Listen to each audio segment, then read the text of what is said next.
hamma gaplari borda, biz bolaligimdan gapirardi.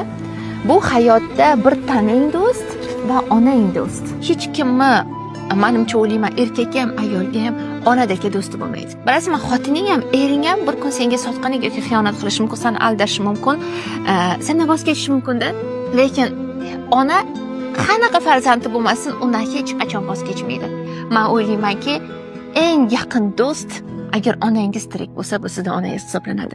Men onamni to'laqonlik o'sha endi psixologiyada borib qabul qilishni boshlaganimdan keyin, qabul qilib bo'lganimdan keyin haqiqiy meni do'stim ekanligini bilib oldim-da. Bilasizmi, bu shunaqa zo'r. Onang bilan ona bolalik rishtalari boshqada, lekin ona bilan do'stlik rishtasi butunlay boshqacha. U senga xiyonat qilmaydi. Ishoning, qanday holatda bo'lsa yoningda turadi. Puling bormi, yo'qmi? Yiqildingmi, surindingmi?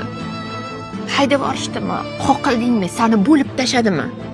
Seni terib olib boradi. Bag'riga necha yosh bo'lishingdan qat'iy nazar.